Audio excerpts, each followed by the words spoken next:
Mes salutations à tous ceux qui regarderont cette vidéo. Mon nom est Abaté Akwa Yannick. Si je viens encore auprès de vous, à ce moment de grâce de notre Père qui est dans les cieux, c'est pour partager avec vous la parole qui donne la vie, la parole qui nous rend sages, la parole qui nous rend spirituels par la volonté de Dieu. C'est donc cette parole que nous venons encore partager en ce jour. Cette parole qui est Jésus-Christ.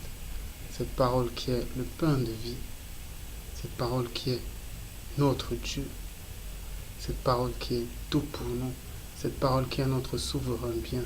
Cette parole qui nous protège. Cette parole qui nous fortifie. Car en Christ se trouve le but même de la vie de l'homme. Si nous vivons, c'est pour le perfectionnement de notre esprit. Si nous vivons, c'est pour que chaque jour, nous soyons à l'image de Jésus-Christ, à l'image de la parole de Dieu, pour pouvoir voir le visage, pour pouvoir voir la face de Dieu, lorsque ce temps arrivera. Nous ne vivons pas pour la chair, nous ne vivons pas pour manger, boire et nous réjouir.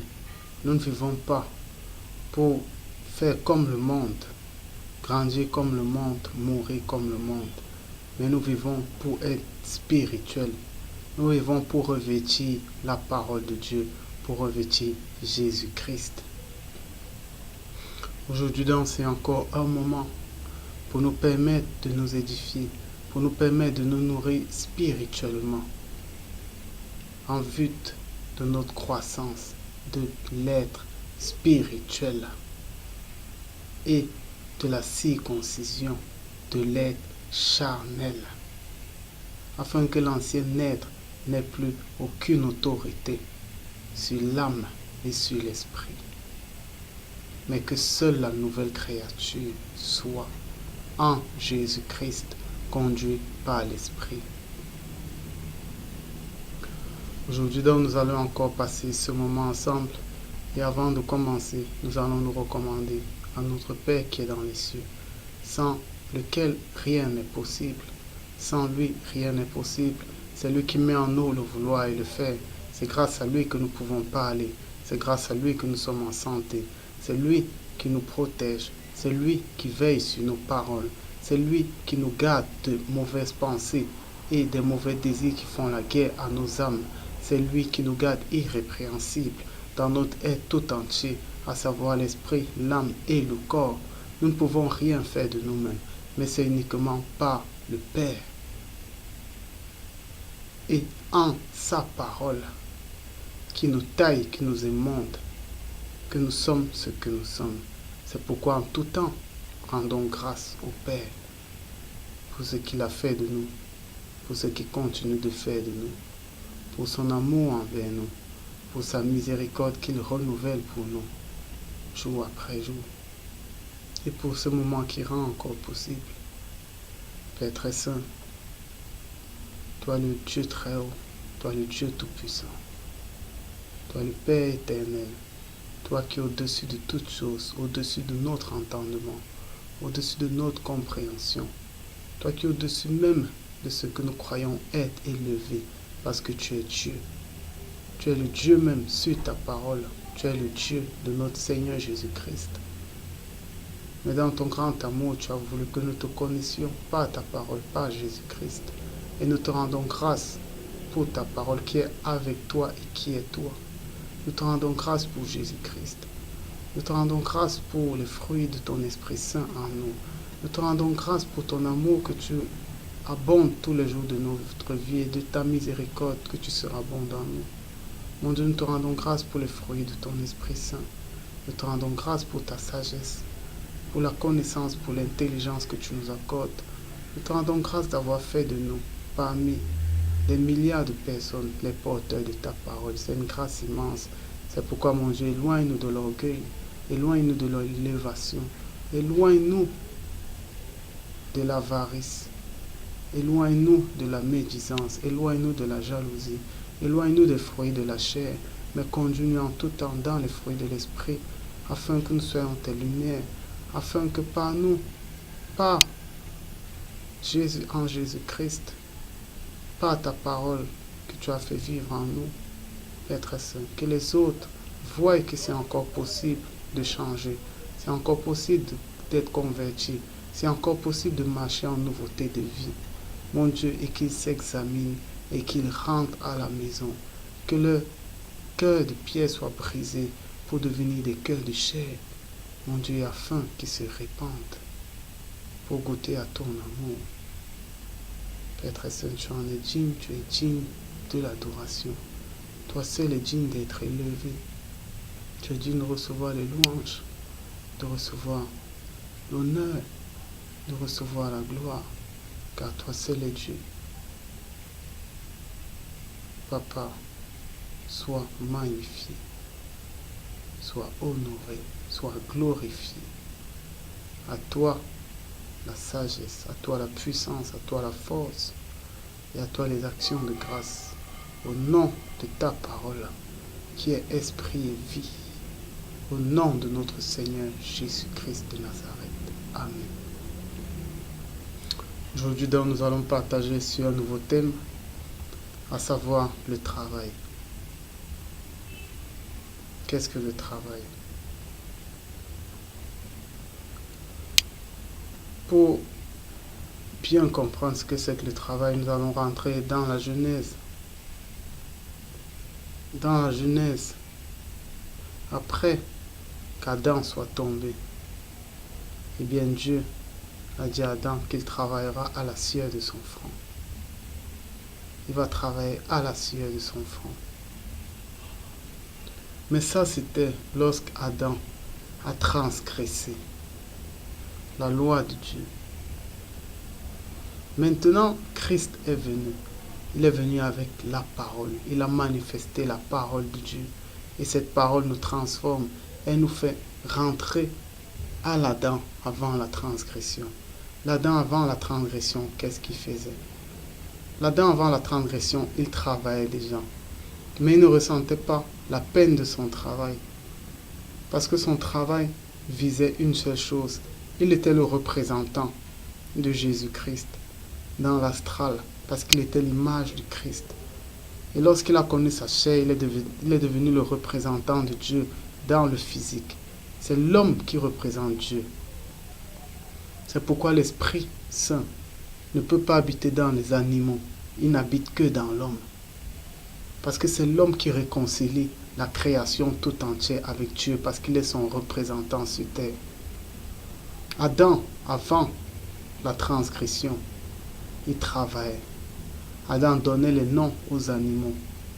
Adam faisait beaucoup de choses. Adam travaillait. Mais il ne ressentait pas la peine de son travail, parce qu'il travaillait dans la lumière de Dieu, parce qu'il travaillait pour glorifier Dieu, parce que tout ce qu'il faisait, c'était pour adorer Dieu. De même, lorsque nous rentrons dans la qualité d'enfant de Dieu, eh bien, on entre dans le repos de Dieu. Ça veut dire on se repose de nos œuvres. Quand vous entrez dans la grâce, vous ne faites plus aucune œuvre. Les œuvres ne vous appartiennent plus. Elles appartiennent à l'Esprit de Dieu. Parce que l'Esprit de Dieu connaît les desseins de Dieu. Et c'est lui qui se met à travailler. Mais il vous utilise juste comme des instruments. Qu'est-ce que ça veut dire? Ça veut dire que lorsque vous êtes enfant de Dieu, premièrement, chacun d'entre nous a un talent. Mais maintenant, il faut connaître quel est ce talent. Il faut connaître quel est ce talent. Chacun d'entre nous a un talent. Il y a certains qui ont dévoyé ce talent et qui se sont soumis au diable pour que le diable leur accorde les richesses de ce temps avec leur talent que Dieu leur a donné. Certains, c'est la musique. Certains, ce sont des aptitudes physiques. Certains sont très rapides à la réflexion. Ça veut dire qu'ils ont des quotients intellectuels très forts. Certains sont intelligents. Les gens ont des talents. Nous tous, nous avons des talents. Quand je parle de talent, ça veut dire quelque chose qui touche les autres. Mais ces talents sont souvent enfouis. Parce que quand vous naissez, le monde vous dicte une conduite. Ça veut dire au lieu qu'on essaye d'éveiller vos talents, on vous dicte une conduite. Dans mon pays au Cameroun, tout le monde veut être fonctionnaire. On ne connaît pas les métiers artistiques de peintre ou d'écrivain. Ça, les gens ne regardent pas. Tout ce qu'ils veulent, c'est être fonctionnaire pour détourner de l'argent et pour être dans la fraude. Parce que c'est plus facile d'avoir de l'argent, mais chacun d'entre nous a un talent qui n'a rien à voir avec la direction du monde. Chacun parmi nous a un talent. Et c'est dans ce talent que nous sommes appelés à travailler pour Dieu. Travailler pour Dieu. Parce que lorsque la parole vient, elle vous révèle votre talent. Eh bien, quand les esprits, quand le monde spirituel sait déjà que vous connaissez votre talent, vous devenez sollicité. Ça veut dire Lucifer va vous solliciter. Mais Dieu également, il va vous solliciter. Parce qu'avec votre talent, vous pouvez toucher les hommes et gagner les âmes. Mais maintenant, ça dépend de quel côté vous allez aller. Vous pouvez aller du côté des artistes qu'on connaît de nos jours dans Trace TV, qui amènent les jeunes à l'impudicité, à la fornication, à s'habiller de façon débridée, avec légèreté. Ou bien vous pouvez aller du côté de Dieu et être comme David qui chantait. Et lorsqu'il chantait, les démons fuyaient. C'est ça le talent. Et Dieu travaille avec le talent. Hormis ce talent-là, il y a également des ministères, ce sont des grâces excellentes. Ça veut dire lorsque Dieu vous amène à travailler pour lui, ce n'est pas toujours dans le cadre de bâtiment. La vie avec Dieu, c'est une vie de tous les jours, c'est un mode de vie. Peu importe le travail dans lequel vous êtes, eh bien, travaillez pour Dieu. Travailler pour Dieu, ça veut dire quoi? Ça veut dire qu'avant que vous ne connaissiez Dieu, vous travailliez pour vous-même. C'était pour vous habiller chic. C'était pour chercher des femmes, coucher avec plusieurs femmes. C'était pour sortir et boire du vin, vous enivrer. C'était pour les excès de table. C'était pour vous afficher. Vous étiez orgueilleux dans votre travail. Mais maintenant que vous avez connu la grâce, maintenant l'esprit vous arrête. Ça veut dire l'esprit écrase votre propre personne. Tout ce qui se met devant vos yeux maintenant, c'est la gloire de Dieu. Ça veut dire tout ce que vous faites, c'est pour la gloire de Dieu. Tout ce que vous faites, c'est pour l'adoration de Dieu. Ça veut dire, vous restez dans le même travail. On ne va jamais vous demander de démissionner. Ça, ce sont les hommes qui ont apporté ça. Vous restez dans le même travail. Parce que ce travail où vous êtes a besoin d'une lumière. Les gens qui y sont ont besoin d'une lumière. Et cette lumière, ce ne seront pas toujours des hommes de Dieu qui vont venir les prêcher. Mais cette lumière, ce sera vous. Parce que vous, ils vous connaissent bien. Parce que vous, ils voient votre comportement tous les jours. Pas seulement le dimanche à l'église. Mais ils voient votre comportement tous les jours. Ils voient votre façon de vivre. Ils voient comment vous parlez. Ils voient comment vous agissez. Et c'est dans ça que Dieu se glorifie. Au travers de ces instruments. Ça veut dire dans votre travail, vous êtes une lumière de Dieu. Vous ne travaillez plus pour vous, mais vous travaillez pour une seule chose, pour la gloire de Dieu. Ça veut dire à chaque fois que vous rentrez de votre travail, vous devez vous rassurer que vous avez été un exemple. Parce que vous évangélisez même sans parler, seulement par votre comportement, dans vos lieux de service. Si vous êtes ouvert, si vous êtes accueillant, si vous saluez tout le monde, si vous veillez sur tout le monde, si vous vous inquiétez de tout le monde, si vous êtes toujours joyeux, si vous êtes proche de tout le monde, eh bien ça glorifie Dieu. C'est comme ça qu'il nous demande d'être et c'est ça le travail de l'homme. On se repose de nos actes, mais maintenant c'est l'esprit qui agit. Et l'esprit agit comment? Par ses fruits. Ça veut dire dans notre travail, lorsqu'on arrive au travail, tout ce qu'on doit voir en nous sont les fruits de l'esprit. C'est l'amour, c'est la générosité, c'est la patience, c'est la bonté, c'est la sagesse, c'est l'intelligence. C'est le fait de pouvoir supporter. Si tu es chef, c'est le fait de pouvoir être le serviteur des autres. Si tu es subordonné, c'est le fait de respecter ceux qui sont tes chefs, sans médire d'eux, sans les calomnier. Donc, notre travail est fait pour la gloire de Dieu. Nous ne travaillons pas pour nous, mais nous travaillons pour la gloire de Dieu. Quand avant on se souciait de nous, aujourd'hui on se soucie de ce que l'Esprit nous dit. On se soucie de manifester les fruits de l'Esprit dans notre travail pour la gloire de Dieu et pour le salut des âmes.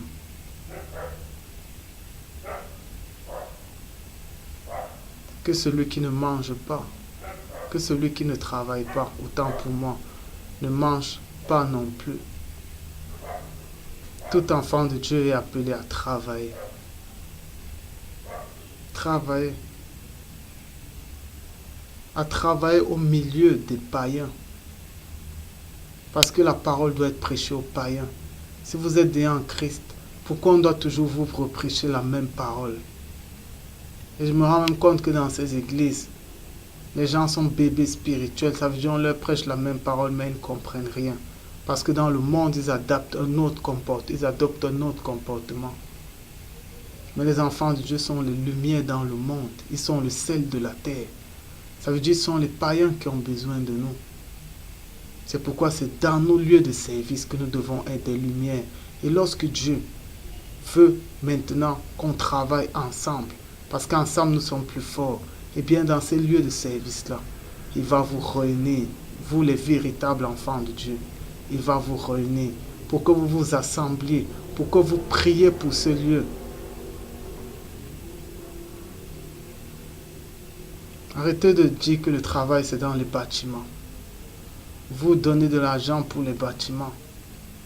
Vous donnez la table du pasteur. Vous faites toutes ces choses.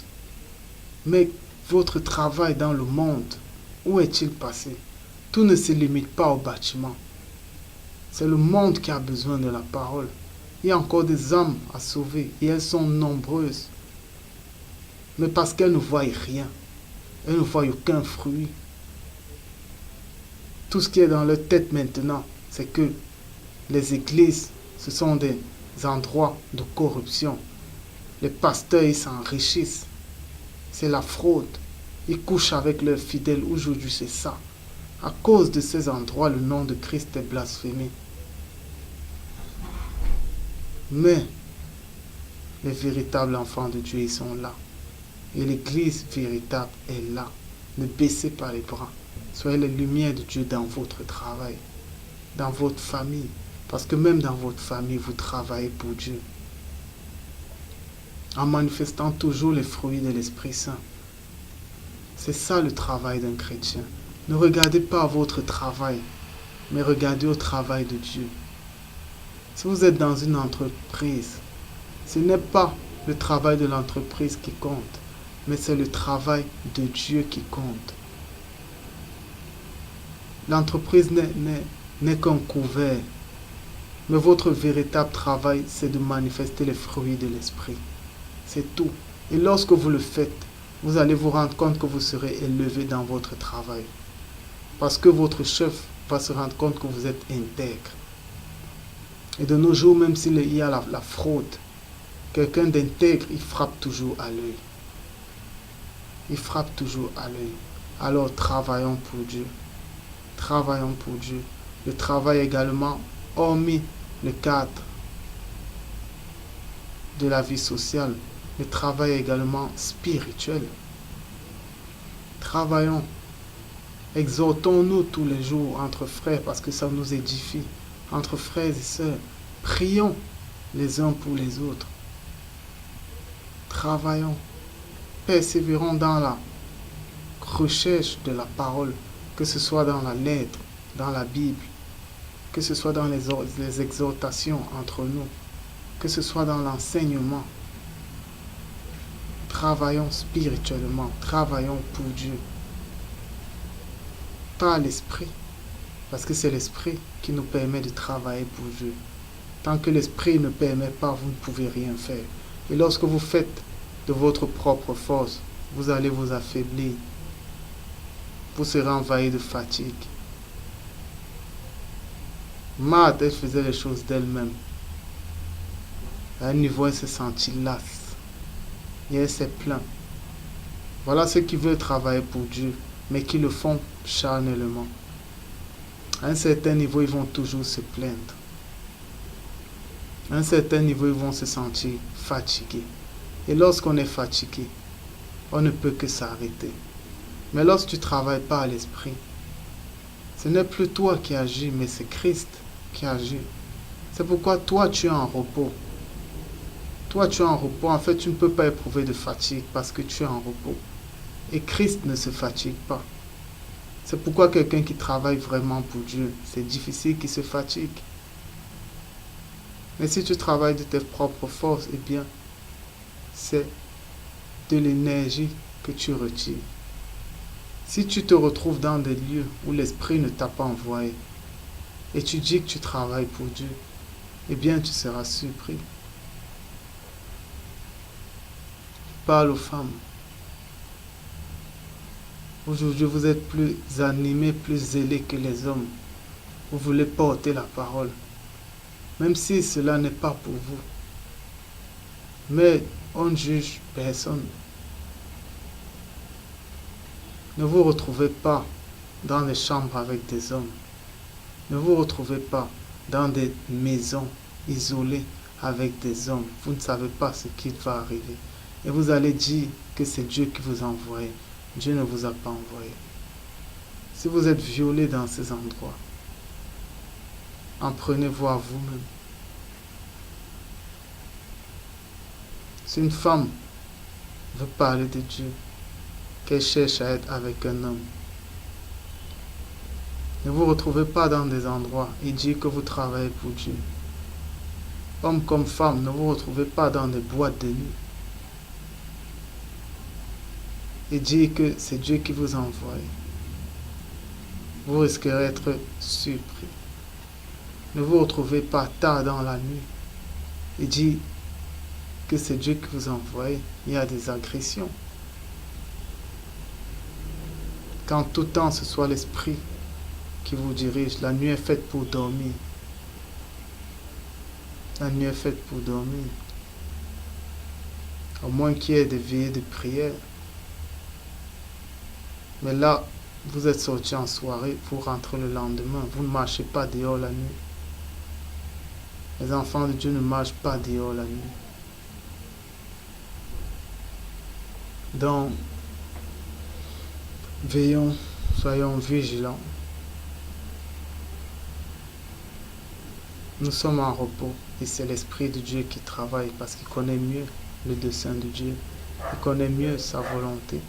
Eh bien, laissons-le travailler et nous reposons-nous dans tout ce que nous faisons, dans tous les travaux que nous faisons, que ce soit dans l'agriculture, que ce soit dans l'élevage, que ce soit dans la fonction publique.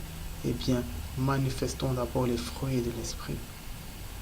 Si vous êtes agriculteur, savez que les plantes, sachez que les plantes vivent. Si vous êtes éleveur, sachez que les animaux ont une âme, qu'ils vivent. Eh bien, qu'est-ce qui se fait? Manifestez même à ces plantes l'amour. Vous allez voir qu'elles vont grandir, qu'elles vont produire mieux que ceux qui ne le font pas. Manifestez dans votre plantation la générosité. Ça veut dire dans votre champ, laissez une parcelle pour les passants. Laissez une parcelle pour les pauvres, pour les démunis. Et vous allez voir ce qui va se faire par la suite. Dans tous vos travaux, manifestez la générosité. Manifestez l'amour dans votre travail. Et vous allez voir que Dieu va se glorifier par la suite. Et lorsqu'il se glorifie, c'est vous qui profitez. Donc mettons Dieu dans tout ce que nous faisons. Encore plus dans notre travail. au travers de la manifestation des fruits de son esprit. J'en ai fini avec cet enseignement. J'espère qu'il a pu édifier plus d'un. Père très saint, nous te rendons grâce pour ce moment que tu as encore rendu possible. Que toi-même daies diriger tout ce que notre main touche. Mon Dieu, daies nous garder dans l'activité, daies nous accorder de travail dirigé par ton Esprit Saint pour ta gloire et pour le témoignage de ta toute-puissance, Père très saint. Que nos mains te glorifient et que l'ouvrage de nos mains soit un symbole d'adoration de ton Saint-Nom et de témoignage de ta toute-puissance. Mon Dieu, éloigne nos mains des souillures, éloigne nos pieds du mal, éloigne nos pensées de la méchanceté. Et en toutes choses, que nous soyons des instruments agréables, que nous soyons tes vases d'honneur pour ta gloire et le témoignage de ta toute-puissance. Au nom du Seigneur Jésus-Christ de Nazareth. Amen. Shalom.